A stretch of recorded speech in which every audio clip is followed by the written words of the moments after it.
Olá, povo brasileiro! Eu estou aqui para ler mais um capítulo deste livro, Autobiografia de um Yogi. Hoje eu vou ler o capítulo 32.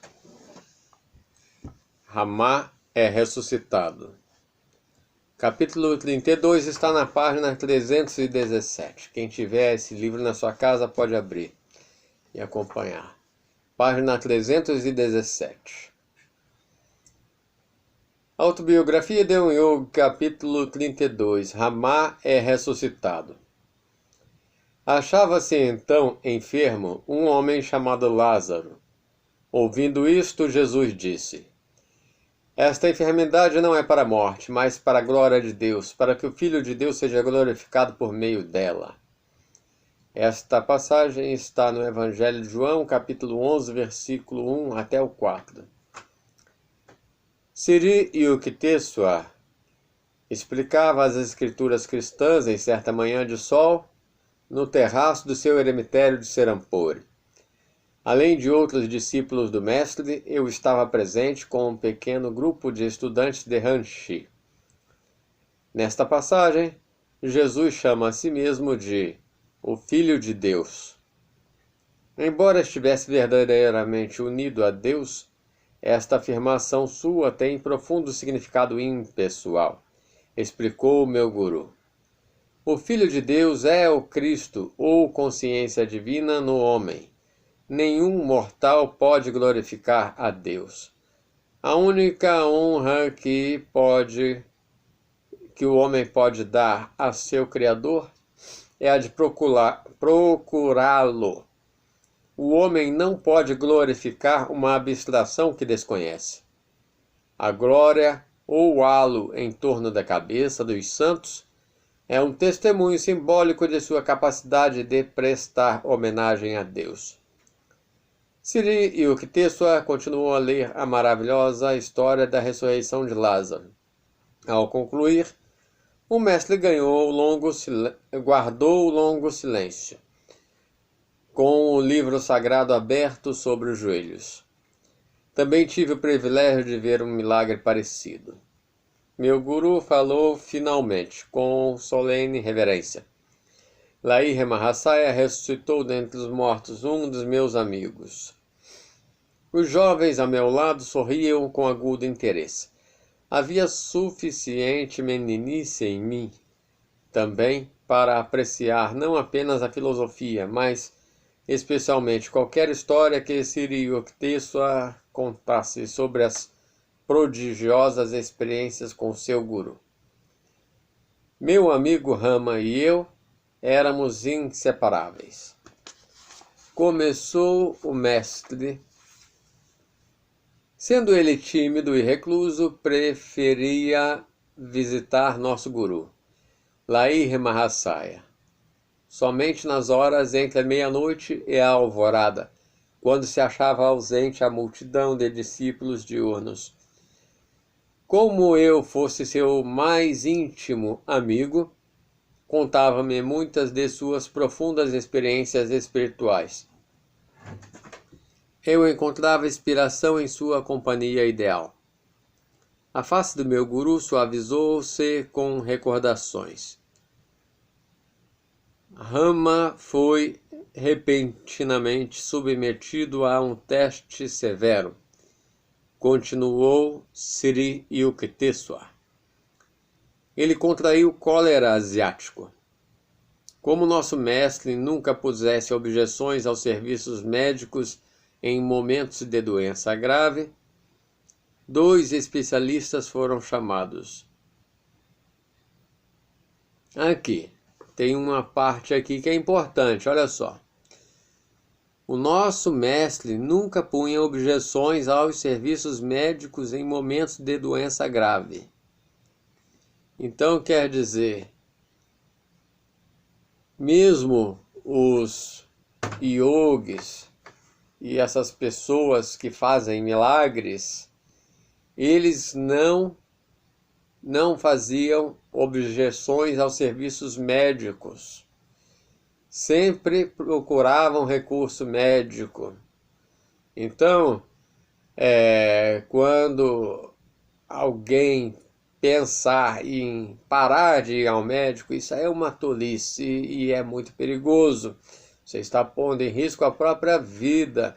Não abandone os médicos, porque até os mestres yogis que estavam acostumados a fazer milagres, eles também buscavam recursos médicos. Eles não punham objeções aos serviços médicos em momentos de doença grave e chamavam os especialistas.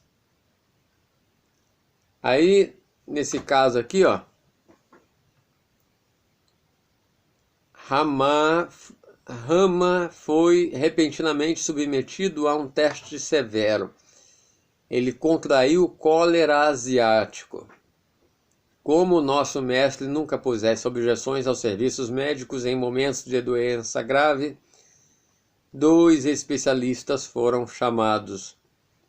Em meio à frenética afobação para atender ao enfermo, eu rezava profundamente pedindo ajuda de Laíre Mahasaya. Corri à sua casa e, entre soluços, contei-lhe a história. Os médicos estão cuidando de Rama. Ele ficará bom. Meu guru sorriu jovialmente. Voltei de coração leve para junto do leito do meu amigo, apenas para encontrá-lo moribundo. Ele não pode durar mais de 1 ou 2 horas, disse 2 médicos com um gesto de desespero.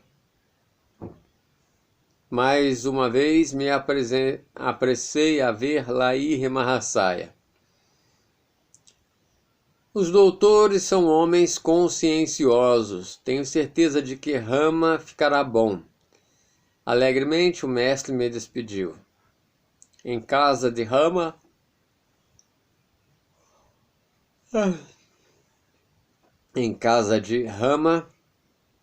descobri que os 2 médicos haviam partido. Um deles me deixara um bilhete. Fizemos tudo o que foi possível, mas não há esperança para este caso. Meu amigo era de fato a imagem de um moribundo. Eu não entendia como as palavras de Laíre Mahasaya pudessem deixar de se tornar realidade. Mas a visão de Rama, de sua vida escoar-se rapidamente como maré vazante, continua dizendo à minha mente: agora tudo se acabou. Debatendo-me assim entre ondas alternativas de fé e dúvida, continuei a atender meu amigo fazendo o melhor que podia.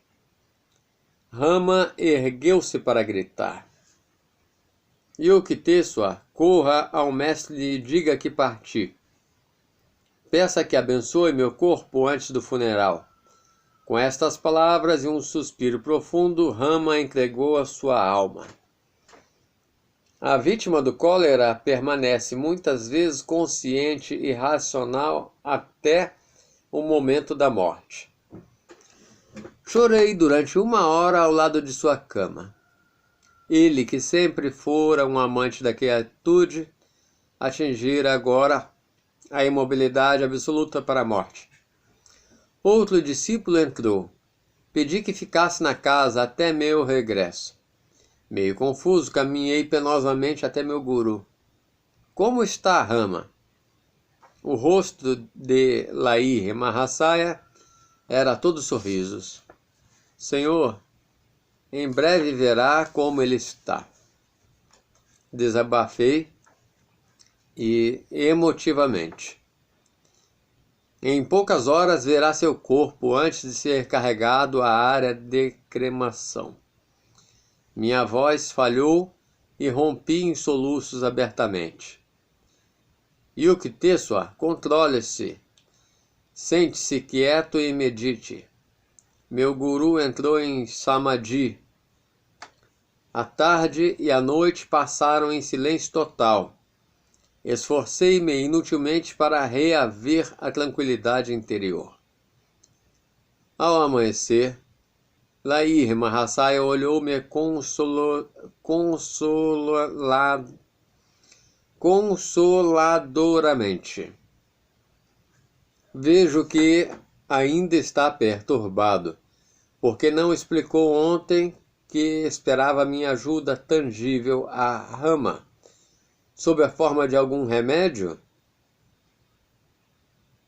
O mestre apontou para uma lamparina com formato de xícara, contendo óleo de rícino.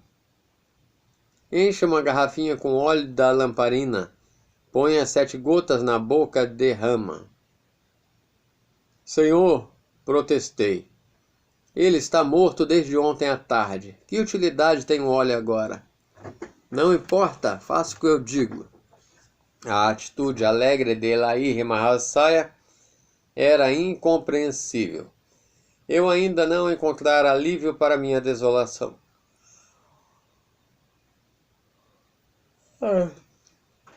Depois de colocar uma pequena porção do óleo num frasco, parti para a casa de Rama. Encontrei rígido o corpo do meu amigo no abraço da morte. Sem dar atenção ao aspecto cadavérico, abri seus lábios com o indicador da mão direita. Com a mão esquerda e o auxílio da rolha, consegui colocar o óleo gota a gota entre seus dentes cerrados. Quando a 7ª gota lhe tocou os lábios frios, Rama estremeceu violentamente. Seus músculos vibravam da cabeça aos pés, enquanto ele sentava, espantado. Vi Lahir Mahasaya num esplendor de luz, gritou. Ele brilhava como o sol. Levante-se, abandone o sono, ordenou-me. Venha com o Yukteswar, venha me ver. Eu mal podia acreditar em meus olhos quando Rama se vestiu e se mostrou forte bastante para caminhar até a casa de nosso guru depois da doença fatal. Lá ele se prostrou aos pés de Lahir Mahasaya com lágrimas de gratidão nos olhos. O mestre transbordava de alegria. Com ar travesso, piscou um olho para mim. Yukteswar disse: daqui por diante tenho certeza de que você sempre carregará uma garrafa de óleo de rícino. Sempre que vir um cadáver, é só administrar o óleo, pois 7 gotas de óleo de lamparina devem aniquilar, sem dúvida, o poder de Yama, o deus da morte. Guruji, o senhor está me ridicularizando. Não entendo, por favor. Indique a natureza do meu erro. Eu lhe disse 2 vezes que Rama ficaria bom. Entretanto, você não acreditou inteiramente.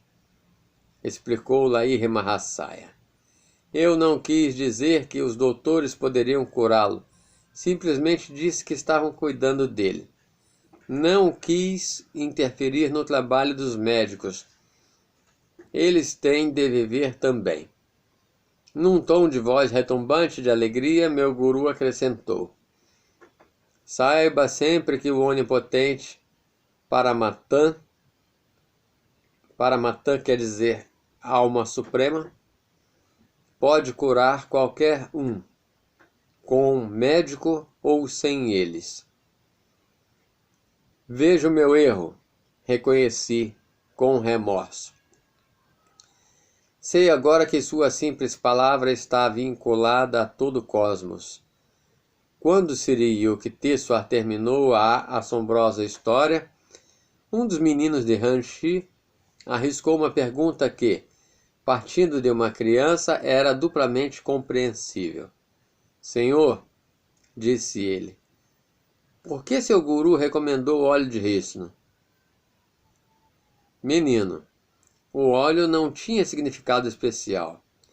Como eu esperava algo material, Lahiri Mahasaya escolheu o óleo porque estava perto, como um símbolo objetivo para despertar minha fé maior. Como eu tinha duvidado em parte, o mestre permitiu que Rama morresse. Entretanto, o divino guru sabia que, como dissera que o discípulo ficaria bom, a cura deveria processar-se, mesmo que fosse preciso curar Rama da morte, doença geralmente irremediável. Sri Yukteswar despediu o pequeno grupo e fez sinal para que eu me sentasse sobre um cobertor a seus pés. Yogananda, disse ele com singular seriedade, desde o nascimento, você sempre esteve cercado por discípulos diretos de Lahiri Mahasaya. O grande mestre viveu sua vida sublime em retiro parcial e recusou-se categoricamente a permitir que seus seguidores formassem qualquer organização fundamentada em seus ensinamentos. Entretanto, fez uma previsão significativa. Aproximadamente 50 anos após a minha morte, escrever-se-á um relato de minha vida, em virtude do profundo interesse pela yoga que surgirá no Ocidente. A mensagem da yoga rodeará o globo, ajudará a estabelecer a fraternidade entre os homens, uma unidade baseada na percepção direta do Pai único. Meu filho Yogananda, continuou Sri Yukteswar, você deve fazer sua parte em divulgar essa mensagem, em escrever sobre essa vida sagrada. Em 1945, 50 anos após a partida de Lahiri Mahasaya, ocorrida em 1895, completou seu presente livro. Não posso deixar de admirar a consciência de que o ano de 1945 assinala também o início de uma nova era, a idade das revolucionárias energias atômicas. Todas as mentes pensantes se voltam, como jamais o fizeram antes, para os problemas urgentes da paz e da fraternidade, para evitar que o uso contínuo da força física faça desaparecer todos os homens juntamente com seus problemas. Ainda que as obras da raça humana desapareçam sem deixar vestígios pela ação do tempo ou das bombas, o Sol não hesita em seu curso. As estrelas mantêm sua vigília invariável. A lei cósmica não pode ser suspensa ou alterada, e o homem faria bem em se harmonizar com ela. Se o cosmos é contra a violência e o Sol não guerreia nos céus, mas se retira em tempo oportuno para permitir às estrelas seu pequeno deslocamento, que serventia há em nosso punho armado? Virá dele alguma paz? Não é a crueldade, e sim a boa vontade que fortalece os tendões do universo. Uma humanidade em paz conhecerá os inacabáveis frutos da vitória, mais doces ao paladar que quaisquer outros nutridos em solo sangrento. A Liga das Nações efetiva será uma liga natural e anônima de corações humanos. Amplo auxílio mútuo e discernimento intuitivo necessários à cura dos infortúnios terrestres não fluem de meras considerações intelectuais sobre as diferenças humanas, e sim do conhecimento da humanidade mais profunda entre todos os homens, o parentesco com Deus.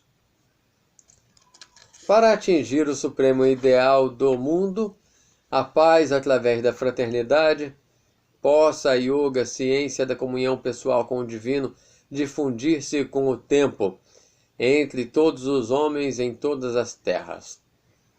Embora a Índia possua uma civilização mais antiga do que qualquer outra nação, poucos historiadores notaram que prodígio de sua sobrevivência não é de modo algum um acidente, mas uma decorrência lógica do testemunho de devoção às verdades eternas que ela tem oferecido através de seus melhores filhos, no curso das gerações, pela absoluta continuidade de ser, pela intransitividade perante as eras históricas.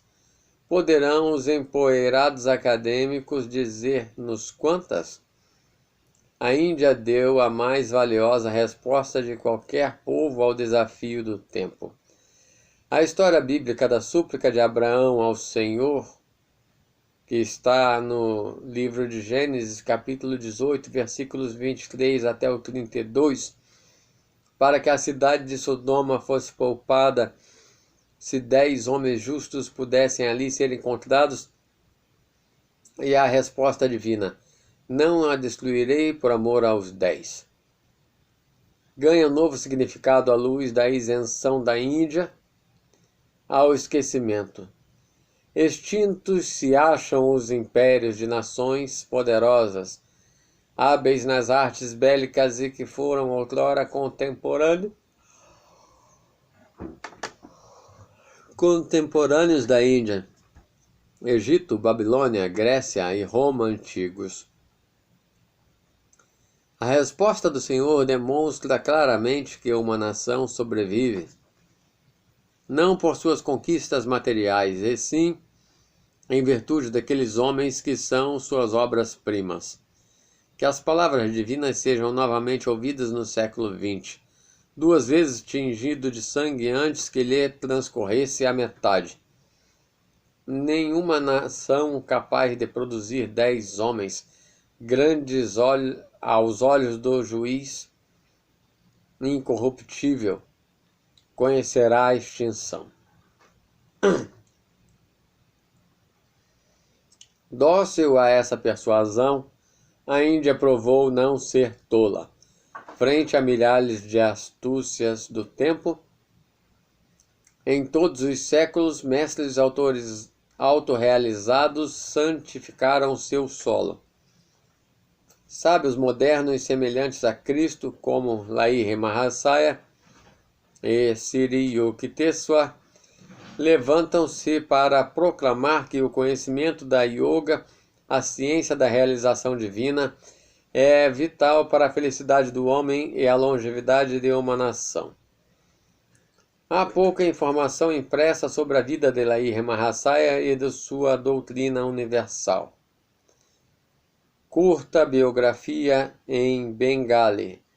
Sri Syama Charan Lahiri Mahasaya, escrita por Swami Satyananda.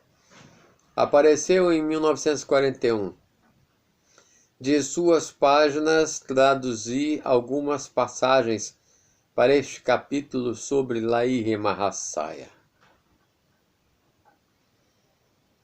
Durante 3 décadas na Índia, América e Europa, encontrei sincero e profundo interesse pela mensagem da yoga libertadora. No Ocidente, onde as vidas dos grandes yogis modernos são pouco conhecidas, faz-se necessário agora, conforme ele mesmo previu, uma biografia da vida do mestre. Lahiri Mahasaya nasceu em 30 de setembro de 1828, numa piedosa família de brahmanes de antiga linhagem. Sua terra natal foi o vilarejo de Gurni, no distrito de Nadia, perto de Krishnanagar, em Bengala. Era filho único de Muktakashi, segunda mulher do estimado Gaur Mohan Lahiri, cuja primeira mulher, que tivera 3 filhos, morrera durante uma peregrinação. A segunda, a mãe de Lahiri, faleceu quando este era menino. Temos pouca informação sobre ela, exceto um fato revelador. Era ardente devota do Senhor Shiva, designado nas escrituras como rei dos yogis. Um dos aspectos da Trindade divina, Brahma, Vishnu e Shiva, cuja obra universal é, respectivamente, a de criação, preservação e dissolução e restauração. Shiva às vezes se escreve Siva, representado na mitologia como o Senhor dos Renunciantes. Aparece em visões a seus devotos sob vários aspectos, como Mahadeva, o asceta de cabelos trançados, e Nataraja, o dançarino cósmico. Para muitas mentes é difícil conceber Deus sob o aspecto de Shiva ou destruidor. Puspadanta, devoto de Shiva e autor do hino Mahinastava, pergunta num lamento: por que criaste os mundos apenas para destruí-los? Uma estrofe do Mahinastava, traduzida para o inglês por Arthur Avalon. Lemos: pelo vigoroso pisar dos teus pés, a segurança da terra correu súbito perigo. Pelo movimento dos teus braços, fortes como barra de ferro, as estrelas no éter foram espalhadas. Açoitados por teus cabelos soltos, os céus se transtornaram. Em verdade, dançaste muito bem, mas perturbar o mundo para salvá-lo, que mistério é este? Mas o antigo poeta conclui: grande é a diferença entre minha mente, capaz de pouco entender e sujeita a sofrimentos, e tua glória imorredora que ultrapassa todos os atributos. Um menino cujo nome completo era Shyama Charan Lahiri passou a primeira infância em seu lar ancestral de Gurni. Com a idade de 3 anos ou 4 anos, viam-no frequentemente sentado em determinada postura yogi. Sob a areia, seu corpo inteiramente oculto, menos a cabeça.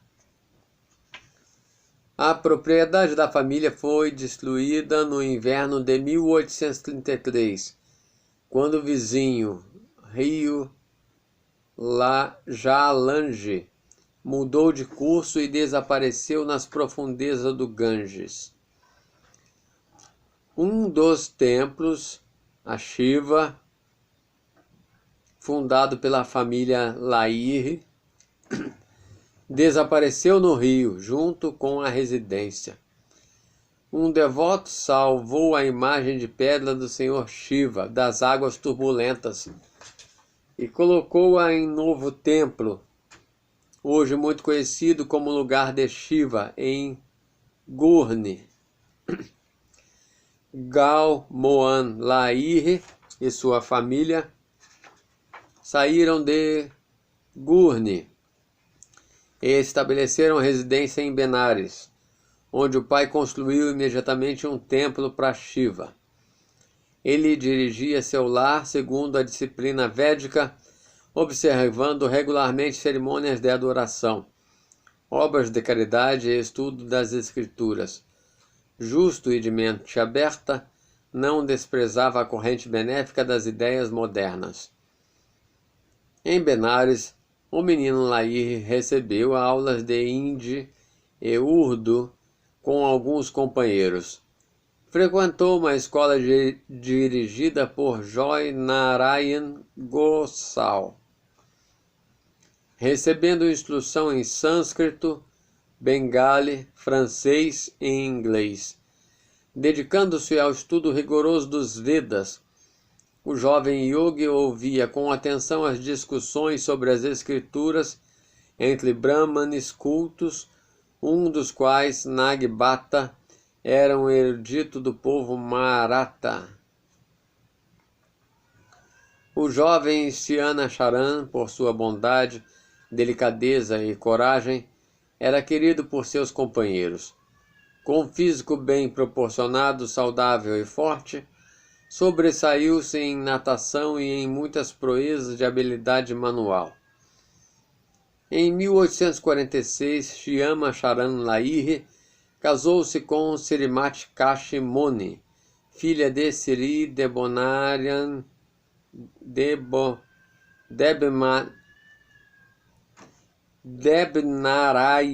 Sanyal. Esposa indiana exemplar, Kashi Moni executava seus deveres domésticos alegremente e respeitava a tradicional obrigação de dona de casa, a de servir os visitantes e os pobres. 2 filhos santos, Chincoure e Ducoure, e 2 filhas abençoaram a união. Aos 23 anos, em 1851, Lahiri Mahasaya assumiu o posto de contador no Departamento de Engenharia Militar do governo britânico. Recebeu muitas promoções durante seu tempo de serviço. Assim, não foi apenas um mestre aos olhos de Deus, mas também um homem bem-sucedido no pequeno drama humano, no qual desempenhou o humilde papel de trabalhador do mundo. Em épocas diferentes, o Departamento de Engenharia transferiu Lahiri Mahasaya para seus escritórios em Ghazipur, Mirzapur, Nainital, Danapur e Benares.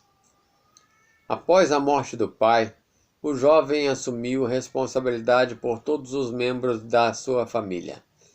Comprou-lhes uma casa em subúrbio afastado de Benares, em Garudeswar, Moula.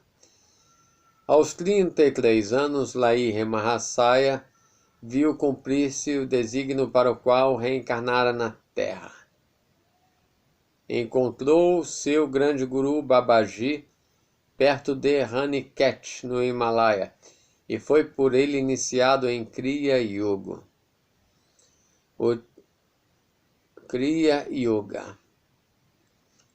O título religioso de Mahasaya em sânscrito significa mente vasta. Este acontecimento auspicioso não ocorreu apenas para Lahiri Mahasaya. Foi um momento de ventura para toda a raça humana. Perdida ou há longo tempo desaparecida, a mais elevada arte da yoga foi, de novo, trazida à luz.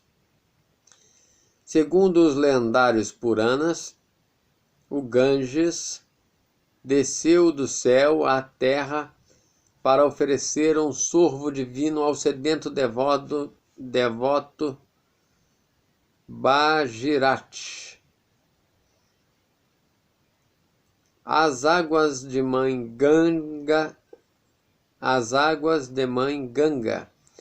rio sagrado dos hindus, tem a sua nascente numa caverna gelada do Himalaia, entre neves e silêncios eternos.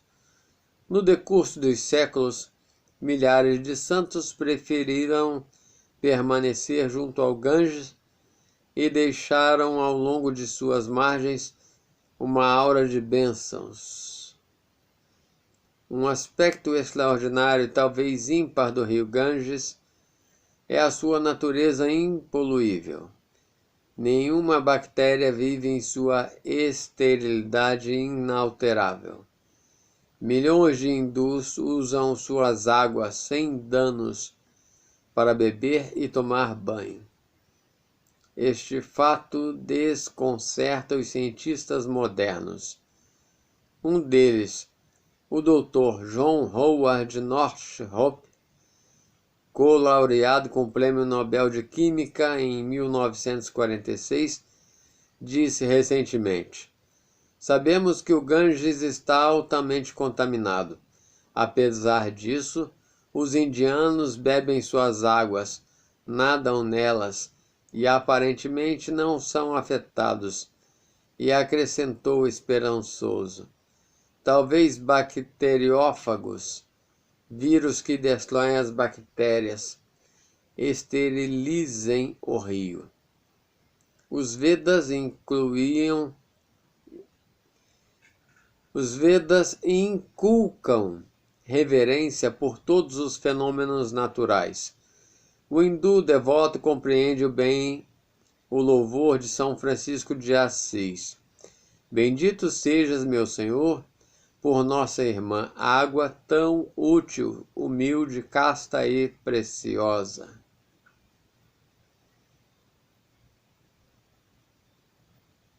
Assim também, em 1861, o rio celestial da Kriya Yoga começou a fluir das secretas fortalezas do Himalaia para as ressequidas moradas dos homens.